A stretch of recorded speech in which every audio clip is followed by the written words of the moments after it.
ನಮಸ್ಕಾರ ವೀಕ್ಷಕರೇ, ರೇಖಾ ಕನ್ನಡತಿ ಚಾನಲ್ಗೆ ಸ್ವಾಗತ. ಇಂದು ನಾವು ಕಡಲೆಬೇಳೆ ಹೋಳಿಗೆಯನ್ನು ಮಾಡುವ ವಿಧಾನವನ್ನು ತಿಳಿದುಕೊಳ್ಳೋಣ ಬನ್ನಿ. ಇದನ್ನು ಪ್ರತಿ ಹಬ್ಬಕ್ಕೂ ನಾವು ಮಾಡೇ ಮಾಡ್ತೀವಿ. ಯಾವ ಥರ ಮಾಡೋದು ಅಂತ ನಾನಿಲ್ಲಿ ನಿಮಗೆ ಸುಲಭವಾಗಿ ತೋರಿಸ್ಕೊಡ್ತೀನಿ. ಬನ್ನಿ ವೀಕ್ಷಕರೇ. ನಾವಿಲ್ಲಿ ಹೋಳಿಗೆ ಮಾಡೋದಕ್ಕೆ 1 ಕಪ್ ಆಗುವಷ್ಟು ಕಡಲೆಬೇಳೆನ ತೆಗೆದುಕೊಂಡಿವಿ. ಇದನ್ನೀಗ ಒಂದು ಸತಿ ವಾಶ್ ಮಾಡ್ಕೊಂಬರೋಣ.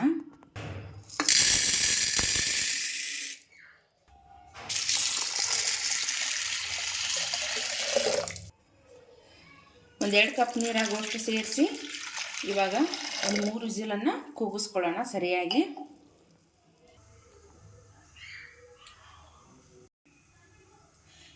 ಬೇಳೆ ಕುದಿಯೋಷ್ಟರಲ್ಲಿ ಇವಾಗ ಕನಕ ಮಾಡ್ಕೊಳ್ಳೋಣ. ನಾನು ಕನಕಕ್ಕೆ ಯಾವ ಕಪ್ಪಿಂದ ಬೇಳೆಯನ್ನು ತೆಗೆದುಕೊಂಡಿದ್ದೀನಲ್ಲ ಅದೇ ಕಪ್ಪಿಂದ 1 ಕಪ್ ಆಗುವಷ್ಟು ಹಿಟ್ಟನ್ನು, ಮೈದಾ ಹಿಟ್ಟನ್ನು ತೆಗೆದುಕೊಂಡಿದ್ದೀನಿ. ನೀವು ಬೇಕಿದ್ರೆ ಗೋಧಿ ಹಿಟ್ಟಾದರೂ ತಗೋಬೋದು. ನಾನಿಲ್ಲಿ ಮೈದಾ ಹಿಟ್ಟಲ್ಲಿ ಮಾಡ್ತಿದ್ದೀನಿ.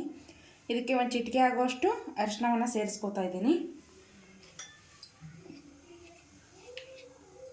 ಹಾಗೆ ಸ್ವಲ್ಪ ಉಪ್ಪನ್ನು ಕೂಡ ಹಾಕ್ತಾ ಇದ್ದೀನಿ.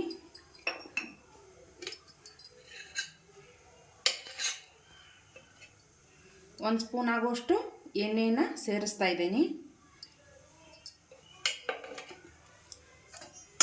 ಇವನ್ನೆಲ್ಲ ಒಂದ್ಸತಿ ಮಿಕ್ಸ್ ಮಾಡಿಕೊಂಡು ಕನಕನ ಮಿದುವಾಗಿ ನಾದ್ಕೊಳ್ಳೋಣ.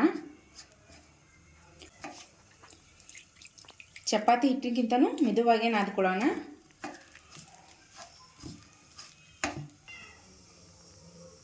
ಇಷ್ಟು ಮಿದುವಾಗಿ ನಾದ್ಕೊಂಡ್ರೆ ಸಾಕು. ಲಾಸ್ಟಲ್ಲಿ ಸ್ವಲ್ಪ ಎಣ್ಣೆಯನ್ನು ಕೈಗೆ ಅಂಟಿಸ್ಕೊಂಡು ಇದಕ್ಕೆ ಸುತ್ತು ಸವರಿ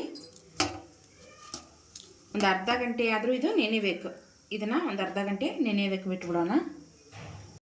3 ವಿಸಿಲನ್ನು ಕೂಗಿಸ್ಕೊಂಡು ತೊಗೊಂಬಂದಿದ್ದೀನಿ.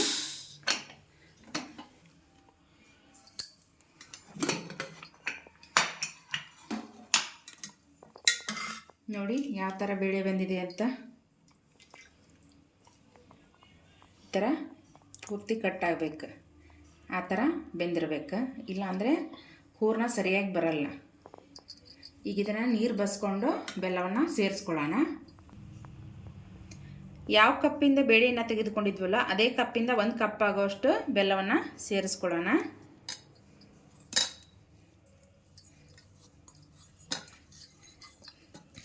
ಇದನ್ನು ಒಲೆ ಮೇಲಿಟ್ಟು ಸ್ವಲ್ಪ ಬಿಸಿ ಮಾಡ್ಕೊಳ್ಳೋಣ.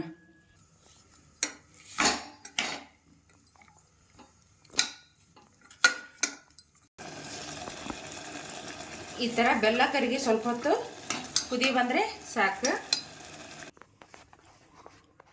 ಇದು ಬೇಳೆ 6 ರಿಂದ 2 ಏಲಕ್ಕಿಗಳನ್ನು ನಾನು ಸಿಪ್ಪೆಯನ್ನು ಸುಲ್ಕೊಂಡು ಸೇರಿಸ್ಕೊತಾ ಇದ್ದೀನಿ. ನೀವು ಬೇಕಿದ್ರೆ ಜಜ್ಜಿ ಕೂಡ ಸೇರಿಸ್ಕೋಬೋದು. ಇವಾಗ ಇದನ್ನು ಮಿಕ್ಸಿ ಮಾಡ್ಕೊಂಬರ್ತೀನಿ. ನುಣ್ಣಗೆ ಮಿಕ್ಸಿ ಮಾಡ್ಕೊಂಬರ್ರಿ. ತರಿಯಾಗಿ ರುಬ್ಕೊಂಬರಬೇಡಿ, ಹೂರಣ ಸರಿಯಾಗಿ ಬರಲ್ಲ. ಪೂರ್ತಿ ನುಣ್ಣಗೆ ರುಬ್ಕೊಂಬರ್ರಿ. ನೀರನ್ನೇನು ಸೇರ್ಸೋಕೆ ಹೋಗ್ಬೇಡಿ, ಇದರಲ್ಲೇ ಸರಿಯಾಗತ್ತೆ. ಈ ಥರ ಸಾಫ್ಟಾಗಿ ರುಬ್ಕೊಂಬಂದರೆ ಸಾಕು. ನೋಡಿ ಎಲ್ಲಿ ಕೂಡ ಬೇಳೆ ಉಳಿದಿಲ್ಲ. ಈ ಥರ ರುಬ್ಕೊಂಡ್ರೆ ಹೋಳಿಗೆ ತುಂಬ ಚೆನ್ನಾಗಿ ಬರುತ್ತೆ. ಇವಾಗ ಹಿಟ್ಟು ಕೂಡ ನೆನೆದಿದೆ. ನೋಡಿ ಯಾವ ಥರ ನೆನೆದಿದೆ ಅಂತ. ಈ ಥರ ಎಳೆ ಎಳೆಯಾಗಿ ಬರ್ತಿದ್ರೆ ಸರಿಯಾಗಿ ನೆನೆದಿದೆ ಅಂತ ಅರ್ಥ. ಗಂಟಾಗಿ ಬರ್ತಿದ್ರೆ ಇನ್ನೊಂದು 10 ನಿಮಿಷ ನೆನೆಸ್ರಿ. ಈ ಥರ ನೋಡಿ ಎಳೆ ಎಳೆಯಾಗಿ ಬರ್ತಿದ್ರೆ ಹಿಟ್ಟು ನೆನೆದಿದೆ ಅಂತ ಅರ್ಥ.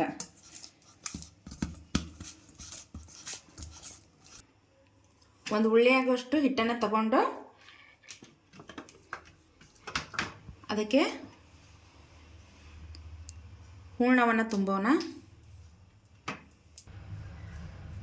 ಇದರಲ್ಲಿ ಇವಾಗ ಇದನ್ನು ತುಂಬಿಕೊಳ್ಳೋಣ.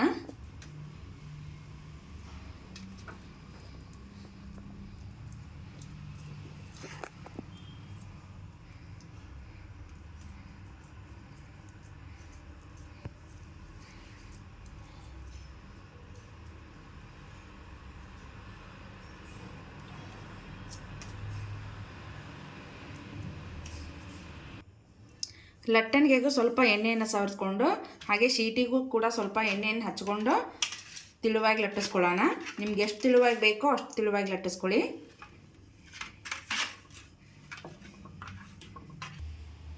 ಈ ಥರ ತಿಳುವಾಗಿ ಲಟ್ಟಿಸ್ಕೊಂಡಿದ್ದೀನಿ. ಇವಾಗ ಹಂಚನ್ನು ಕಾಯೋದಕ್ಕೆ ಇಟ್ಟಿದ್ದೆ.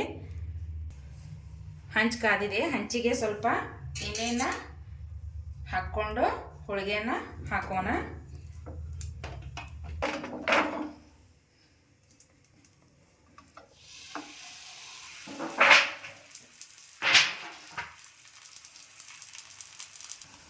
ಹೋಳಿಗೆ ಒಂದು ಸೈಡ್ ಬೇಯ್ತಿದ್ದಾಗೆ ಇನ್ನೊಂದು ಸೈಡ್ ತಿರುಗಿ ಹಾಕ್ಕೊಳ್ಳೋಣ.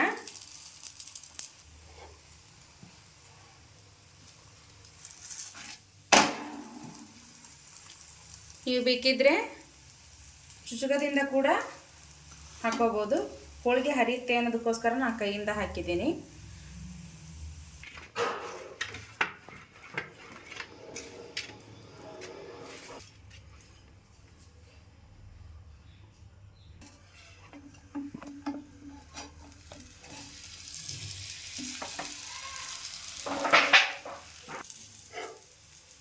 ಈ ಥರ ಎರಡು ಸೈಡ್ ಬಂದು ತಗೊಂಡ್ಬಿಡೋಣ.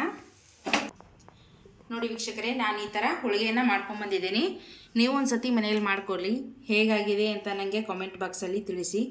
ಇದನ್ನು ತುಪ್ಪದ ಜೊತೆ ತಿನ್ನೋದಕ್ಕೆ ತುಂಬ ಚೆನ್ನಾಗಿರುತ್ತೆ. ನೀವು ಒಂದು ಸತಿ ಮಾಡಿಕೊಂಡು ಹೇಗಾಗಿದೆ ಅಂತ ನನಗೆ ತಿಳಿಸಿ. ರೇಖಾ ಕನ್ನಡತಿ ಚಾನಲನ್ನು ಸಬ್ಸ್ಕ್ರೈಬ್ ಮಾಡಿ, ಶೇರ್ ಮಾಡಿ, ಲೈಕ್ ಮಾಡಿ, ಕಮೆಂಟ್ ಮಾಡಿ. ಮರೀದೆ ಬೆಲ್ ಬಟನನ್ನು ಕ್ಲಿಕ್ ಮಾಡಿ. ಧನ್ಯವಾದಗಳು.